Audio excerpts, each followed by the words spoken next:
Ndugu wanahabari, karibuni katika ofisi za chama za hapa Ufipa, Bob Makani House, makao makuu ya mabaraza ya chama ya Bazecha, Bawacha, Bavicha, na ofisi vile vile ya kumbukumbu ya kuwa ndio ofisi ya kwanza ya Chadema. Tumelazimika kukutana na nyinyi hapa kwa sababu tumetoka mahakama kuu kwenye kesi ya Jamhuri dhidi ya mwenyekiti Tundu Lissu, kesi ya uhaini. Lakini kama ambavyo nyinyi wanahabari mnafahamu, na kuliweka tangazo mahakamani la zuio kwamba pale maeneo ya mahakama hairuhusiwi kuzungumza na vyombo vya habari. Kwa hiyo ndio maana tumekuja kuzungumza hapa. Ingawaje tunazungumza tukiwa hatukubaliani na hilo zuio, na tutatafakari kama chama kwa kushauriana na mawakili wetu wa chama ambao ni maafisa wa mahakama juu ya chama kichukua hatua gani kuhusiana na zuio hilo ambao sisi tunaliona linakiuka haki za msingi. Principle mojawapo muhimu sana ya kisheria ni kwamba haki inabidi itendeke na haki inabidi ionekane ikitendeka. Sasa haki ikitendeka na ikionekana ikitendeka, njia mojawapo ni mahakama kuwa wazi. Sasa ni mahakama ya umma, ni public court, inapaswa kuwa open court. Haiwezi kuendeshwa kwa siri, haiwezi kuendeshwa kwa kificho, na vyombo vya habari havipaswi kuzuiwa kutimiza wajibu wao na haki za kikatiba na haki za mikataba ya kimataifa juu ya uhuru wa kupokea habari na uhuru wa kutoa habari. Kwa katika hatua sasa, wakati chama kikiendelea kutafakari na mawakili wa chama juu ya hatua za kuchukua, nitoe mwito tu kwa Jaji Mkuu wa Tanzania, kwa sababu naamini mimi asili ya zuio hili ni kauli yake mojawapo ambayo alitoa mahali fulani kuhusiana na masuala ya utolewaji wa kauli nje ya mahakama. Naamini kauli yake hiyo kwa vyovyote vile, natumaini itakuwa imefuatiwa na maelekezo mengine ya kiutawala ndani ya mfumo wa kimahakama ambao imesababisha sasa mahakama zetu kuweka utaratibu ambao ni kinyume na haki ya kutoa habari, na imeminya hata haki za mawakili ambao ni maafisa wa mahakama kuzungumza katika eneo lao la kazi ambalo ni mahakamani. Kwa Jaji Mkuu atoe maelekezo ya kiutawala na jaji kiongozi atoe maelekezo ya kiutawala ambao yataondoa aibu hii kwa mahakama na uvunjaji huu wa haki ya uhuru wa habari ambao unaendelea katika mahakama kuu. Kwa wakati hayo yakiendelea, nizungumzia yaliyotokea leo mahakamani bila kuingilia uhuru wa mahakama na bila kuingilia maamuzi yaliyoko mahakamani. Na kwa sababu hiyo nitajikita kwenye, kwa sababu niliandika ambacho kilizungumzwa mahakamani, nitasema kwa kadiri ambavyo nimekiandika kwa kusikia. Kesi ilianza kwa upande wa Jamhuri, kwa maana ya waendesha mashtaka, mawakili wa upande wa Jamhuri, kusema kwamba shauri limekuja kwa ajili ya kusikilizwa, lakini wakasema wanapendekeza shauri liahirishwe kwa sababu shahidi waliokuwa wamlete leo amepata dharura ya kiafya, yuko Muhimbili clinic, na wakasema kwamba tutaleta mashahidi wetu wote kuendelea na usikilizwaji siku ya Jumatatu. Kwa hiyo kwa ufupi huo ndio ilikuwa hoja ya upande wa Jamhuri. Sasa mwenyekiti Lissu akasimama, ambaye ni mshtakiwa wa kesi ya uhaini anayejitetea mwenyewe, akasema ana jambo la kuieleza mahakama, na akasema kwamba yeye yuko tayari kuendelea na kesi leo, na akaenda mbele akasema jambo la pili ni kwamba, na nitanukuu maneno ambayo aliyezungumza mwenyekiti Lissu mahakamani: napinga ombi la kuahirishwa kwa sababu iliyotolewa na mawakili wa serikali. Kulikuwa na amri ya mahakama mwaka jana kwamba upande wa mashtaka wao wanaleta mashahidi wasiopungua 2 kila siku ya kesi inaposikilizwa. Hii amri mmeirudia juzi Jumatano na mmeirudia jana kwamba upande wa mashtaka ulete mashahidi wengi. Upande wa mashtaka hautekelezi kwa sababu nyinyi majaji mmeshindwa kuchukua hatua kwa upande wa mashtaka kuvunja amri za mahakama, kwa kuwa wanajua mahakama itawakubalia kila kitu, ndio maana wanaleta maombi kama haya. Majaji, mmeacha amri zenu zinapuuzwa na hamjachukua hatua kabisa. Sasa waheshimiwa majaji, kwa vile jambo hili limerudia tena, jana hawajaleta mashahidi, badala yake wameomba kuahirisha kwa mara nyingine leo. Msikubali mahakama ikageuzwa kama ambavyo upande wa jamhuri unataka. Na akasema kwamba mahakama hiyo isikubali na majaji wasikubali kugeuzwa kama ilivyokuwa kwenye kesi ya Jomo Kenyatta, ambapo ilikuja kuamuliwa kwenye mahakama London, kwamba ile kesi majaji walikuwa wanakubali kila kitu kinacholetwa na upande wa jamhuri hata kama akistahiki, na wanakataa kila kitu kinatolewa upande wa mashtaka. Kwa akasema majaji wasikubali kugeuzwa kama alivyokuwa Jaji Thaka wa Kenya katika kufanya matendo ambayo ni kinyume kabisa cha haki. Na mwenyekiti Lissu akasema kitendo cha wao kushindwa kuleta mashahidi kinaashiria kwamba pumzi imekatika kwa upande wa jamhuri, na akasema kama pumzi imekatika wafunge ushahidi kwa kuwa wameshakata pumzi, kwamba kinachoendelea kilichobaki sasa ni wanavuta siku tu, kwa maneno ya mwenyekiti Lissu, kwamba ili mbaya wao aendelee kusota gerezani na wao mawakili wa serikali waendelee kula posho za serikali. Kwa vyovyote vile majaji msiyakubali matendo yao.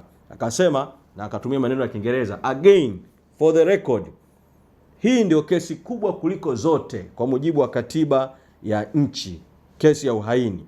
Hivyo umuhimu wa kesi hii lazima uonekane katika namna ambayo mahakama inasimamia amri zake, amri ambazo zimetolewa na majaji.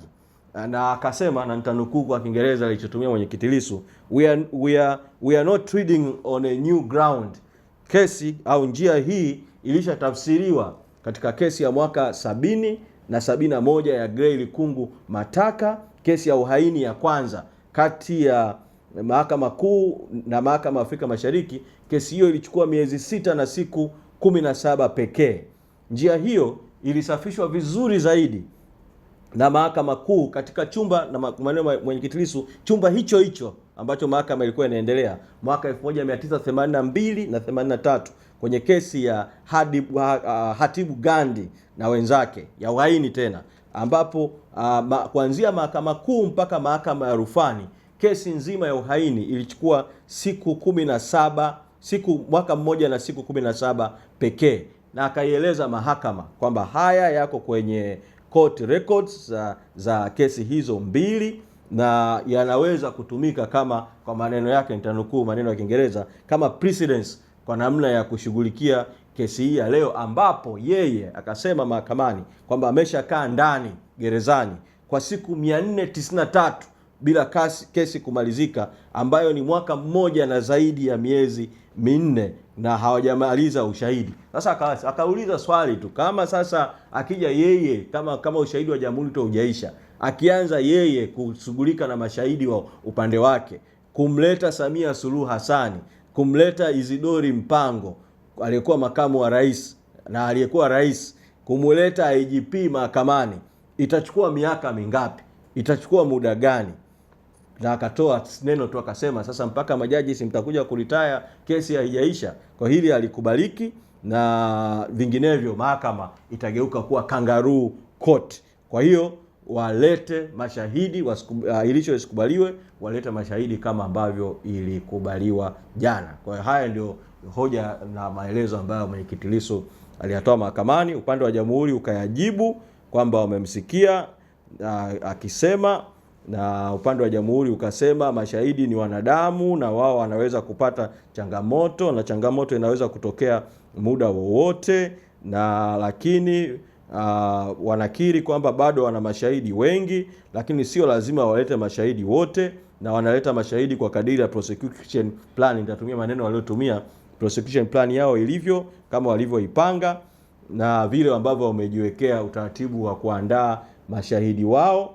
Na pengine inaweza ikawa kwamba shahidi wanataka kumleta ni wa mwisho. Kwa hiyo kama shahidi amepata dharura, hawezi kulazimika kuleta shahidi wakati wamejiandaa kwa namna ambavyo wamejiandaa. Kwa hiyo basi, na mahakama imepewa mamlaka kwa mujibu wa sheria ya uendeshaji wa makosa ya jinai kuweza kutoa adjournment kwa maneno yao, kama nitanukuu neno walotumia, kama kuna reasonable ground kwa maneno ambayo wametumia, na kwamba wakaahidi kwamba wataleta mashahidi wao wote siku ya ndani ya session hii katika kikao hiki na hawapendekezi kwamba iletwe kwenye kikao kingine cha mahakama, na kama wanapendekeza kwamba siku ya Jumatatu ya ahirisho walete mashahidi wao wote siku ya Jumatatu.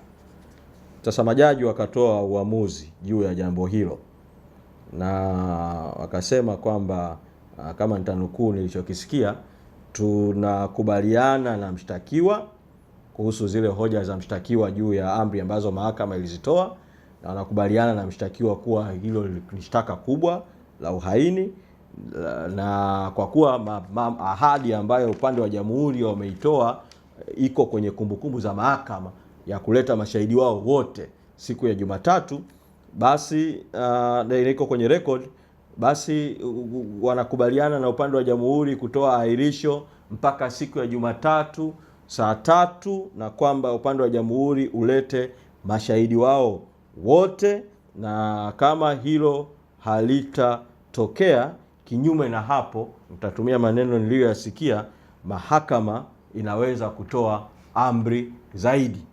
Kwa hayo ndiyo yaliyojiri mahakamani siku ya leo. Sasa sitaki kuzungumza kwa kirefu sana juu ya msimamo wetu kama chama kutokana na haya yaliyotokea na kauli yetu kama chama. Sasa niliamua kufanya kazi ambayo kimsingi mlipaswa muipate moja kwa moja mahakamani, kuhusu mtiririko wa mahakamani mwepo, muipate vivyo kutoka kama wakili, wafanye briefing pale nje ya mahakama, lakini kwa sababu ya hilo zuio lilotolewa huko mahakamani, hilo limeshindikana. Lakini ambacho nakiona, na nitatumia kauli ambayo mwenyekiti Lissu ambaye ameitoa mahakamani, wamekata pumzi upande wa jamhuri. Wana shida katika kupata mashahidi, na hii inadhihirisha tulichokisema toka awali kama chama, kwamba hapa hakuna kesi yoyote ya msingi ya uhaini, ni kumuumiza tu mwenyekiti gerezani, kumpotezea muda wa kuwa gerezani, kutumia pesa za umma za mashauri, gharama za majaji, gharama za mawakili, gharama za magereza, gharama za polisi wanaojaa kwa halaiki na magari mengi pale nje ya mahakama, kwa kitu ambacho upande wa jamhuri unapaswa katika hatua sasa, bila kuingilia uhuru wa mahakama. Mambo ya mahakama kuamua, itaamua inavyotaka kuamua yenyewe kwa mujibu wa haki. Lakini waliopeleka kesi ni jamhuri. Jamhuri ni umma wa Tanzania na serikali na vyombo vyake. Sisi ni sehemu ya umma wa Tanzania. Sisi hatuamini, na Watanzania wengi hawaamini kwamba Lissu ni mhaini. Kwa neno jamhuri linatumika vibaya. Kimsingi ni kesi ya serikali. Sasa kwa sababu ni kesi ya serikali, kuna mtu ana mamlaka kwenye katiba ya nchi kuhusiana na kesi. Mwendesha mashtaka wa serikali DPP. Bado tunasisitiza mwendesha mashtaka wa serikali DPP apeleke mahakamani hati ya kutokuwa na nia ya kuendelea na kesi, kwa maana ya nolle prosequi.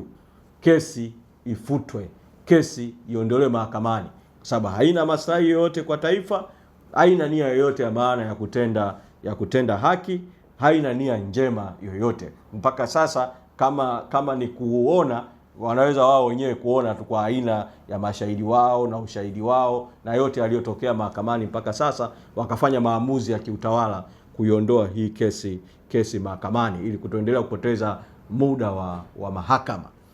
Nisingependa vile vile kuzungumzia juu ya uamuzi wa leo wa majaji kama ulikuwa wa haki au la, kutokana na hoja ambazo mwenyekiti Lissu amezisema. Hiyo mnaweza kuenda kupata maoni ya mawakili, maoni ya wanasheria na maoni ya viongozi wengine wa chama. Wanaweza kutoa kauli baada ya mimi kueleza haya ambayo yametokea mahakamani. Lakini ambacho nawaomba Watanzania, kwa kuwa mahakama imeshatoa amri kwa jamhuri siku ya Jumatatu saa 3 asubuhi jamhuri ilete mashahidi wao wote, manake ni kwamba usikilizaji wa mashahidi kwa upande wa jamhuri unaelekea ukingoni. Kwa hiyo siku ni siku muhimu. Watanzania na wanachadema wajitokeze kwa wingi mahakamani siku ya Jumatatu saa 3 asubuhi ili kuendelea kusikiliza huo ushahidi wa mwisho kama bado upande wa jamhuri utaendelea kuwa king'ang'anizi wa kuendeleza kesi isiyokuwa na msingi wowote, isiyokuwa na uhaini ndani yake, kesi ambayo haina msingi inapaswa kufutwa. Kama wataamua kuendeleza, basi umma wa Tanzania tukutane mahakamani siku ya Jumatatu saa 3 kwa ajili ya shauri hili. Lakini dalili zote zinaonyesha kwamba upande wa serikali na jamhuri ama wameshakata pumzi kabisa au wanaelekea kukata pumzi. Tundu Lissu anastahili kuwa huru, kwa sababu sisi kama chama tunaamini sio mhaini. Kwa hayo ndio naweza nikayasema kuhusiana na yale yaliyojiri mahakamani na msimamo wetu. Unless kama kuna swali nitakuwa mahakama ni mahakama ya umma, ni mahakama ya wazi, ni open court. Na mahakama inatakiwa iweke utaratibu ambao haki itatendeka na haki itaonekana itatendeka. Kwa hiyo tunaamini kwamba watu wana uhuru kuja mahakamani, na ndio maana tunasisitiza watu waje mahakamani. Chumba cha kwanza cha mahakama pale Mahakama Kuu ni kikubwa, kina sehemu ya chini, kina sehemu ya jukwaani juu. Kwa hiyo kinaweza accommodate watu wengi tu wa kutosha kuwepo mahakamani, na chumba kitakapojaa huko utaratibu unaweza kuweka watu wengine kusubiri mahali pengine kufuatilia kesi inavyoendelea na kusubiri matokeo ya kesi. Kwa hiyo sisi tunasisitiza tu kwamba hilo lifanyike na umma ujitokeze. Sasa tunavikaution vyombo vya dola, polisi wamekuwa wakitumia madaraka yao ya mabavu ya silaha vibaya, kinyume cha sheria. Wao wana wajibu wa kulinda usalama, hawana haki wala wajibu wala mamlaka ya kupiga raia yote anayekuja mahakamani. Kwa tutarajii kwamba vyombo vya dola vipige watu wanaokuja mahakamani, na tunatoa mwito kwa jumuiya ya kimataifa kujitokeza na yenyewe mahakamani, ndani ya viunga vya mahakama na nje ya viunga mahakama, ili Tanzania imulikwe juu ya kinachoendelea. Na tunatoa mwito kwa vyombo vya habari, mnafanya kazi nzuri, asanteni, hongereni katika mazingira magumu ya kuzuiwa. Mfahamu kwamba mna wajibu wa kuwepo ndani ya mahakama, kwa sababu hamjazuiwa kuwepo ndani ya mahakama. Mna wajibu wa kuwepo ndani ya mahakama, lakini mna wajibu vivyo wa kuwepo nje ya mahakama. Sasa nyinyi mna uhuru wa kupata habari na kutafuta habari. Msiishie tu kujifungia ndani ya chumba cha mahakama. Vyombo vya habari viko vingi, vingine viwe nje, viripoti matukio ya nje. Mimi naamini polisi wakimulikwa na kamera wakati wananchi wanakuja mahakamani, polisi watapata hiyo hofu kwamba mwanga wote wa kamera unawamulika juu ya matendo yao. Hamjazuiwa kukaa nje ya mahakama na kurekodi kinachotokea mahakamani. Kwa hiyo mna wajibu kama muhimili wa 4 wa dola, fourth estate, informal fourth estate, muhimili wa dola, kulinda raia. Na mahali pa kulinda raia kwa kamera zenu, kwa vinasa sauti vyenu, ni kuwepo vile vile eneo la nje ya mahakama siku ya Jumatatu. Kwa mwepo ndani, mwepo na nje, naamini mambo yote yatamalizika kwa haki na kwa usalama. Kwa mimi ni imani yangu ni hiyo. Na nisisitize kwa mamlaka za mahakama zisikubali mahakama ikatekwa na vyombo vya dola. Mtuhumiwa analindwa na magereza. Magereza wafanye kazi yao ya ulinzi wa mtuhumiwa. Eneo la mahakama lina taratibu za ulinzi za kawaida tu. Kitendo cha mahakama kuruhusu polisi kuteka mahakama inaondoa ukubwa na uhuru na nitatumia neno la kiroho kidogo, utukufu na utakatifu wa mahakama. Ukiingia pale Mahakama Kuu, mbele ya Mahakama Kuu huoni picha ya Samia Suluhu Hassan. kama ambavyo ofisi nyingine za umma zilivyo. Ukiingia Mahakama Kuu, kwenye chumba kile kikuu cha mahakama, mbele unaona nembo ya taifa. Tafsiri ya ile ni kwamba pale ni mhimili wa haki, sio mtoto wa serikali, si mtu wa kwamba anaagizwa tu kufanya kitu ambacho akistahili. Sasa hivi sisi tunasema kwamba kuna serikali haramu, kuna serikali batili. Tunasema kuna bunge haramu, kuna bunge batili.